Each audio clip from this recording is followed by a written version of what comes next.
What's going on, guys? The Mr. Blue here, and I'm showing you some Modern Warfare 2 gameplay. And I have one question to ask you. Did any of you guys see that video or saw Tupac perform live at Coachella? Which he wasn't. He wasn't really there.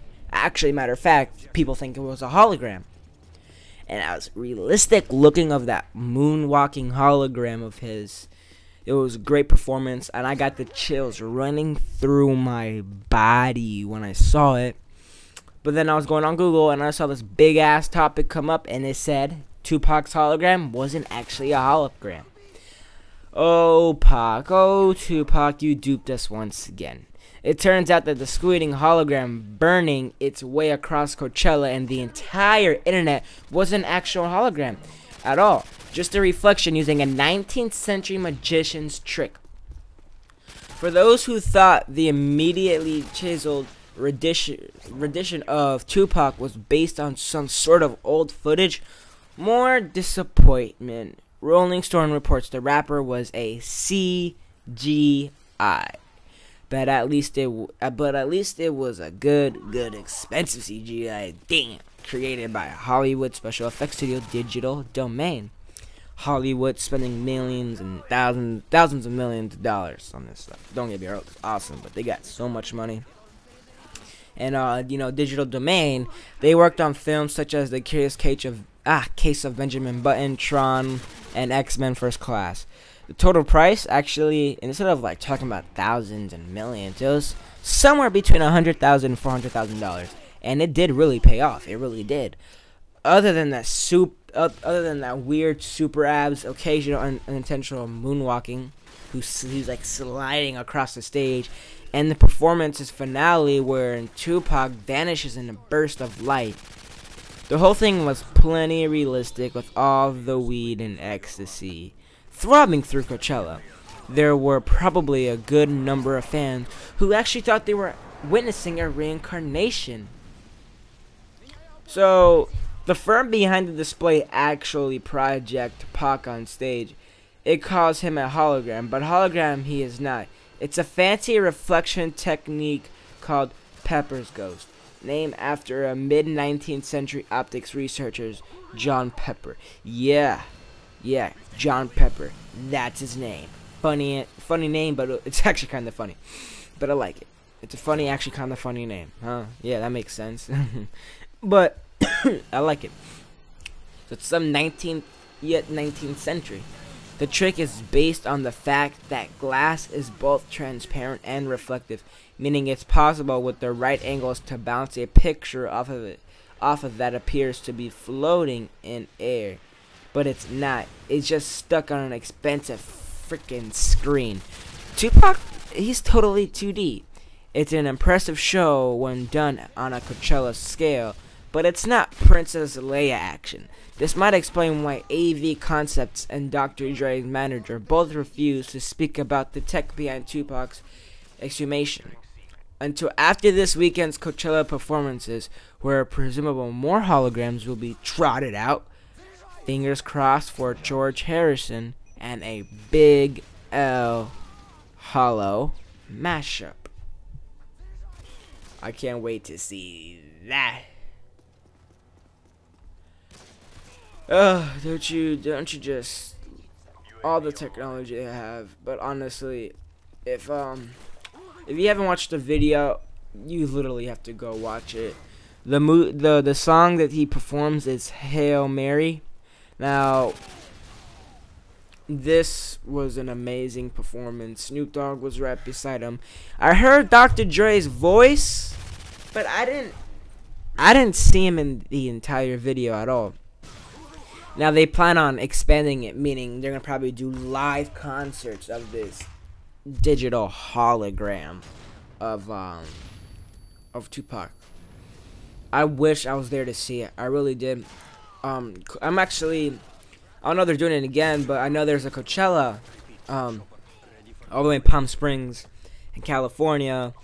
So, but I think it's expensive. It's pretty cool. I want to go there. I want to see that Tupac's I should say deceased performance on there because it was just amazing.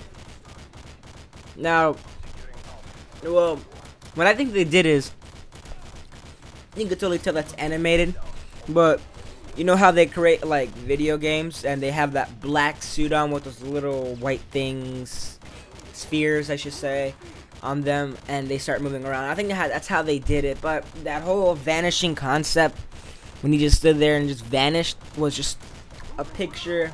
Now, if you don't know how Pepper's ghost works, what is, you got, let's say you have an L-shaped room, alright? An L-shaped room, right?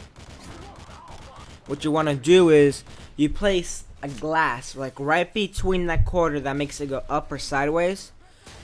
So, when you make it go up or sideways and you place it right between, you want to have light on the empty side, and then you want to have complete darkness where you are. So let's say you're right here in the darkness, right in front of the glass, and then you create like a little scene on the light on the other side of the glass.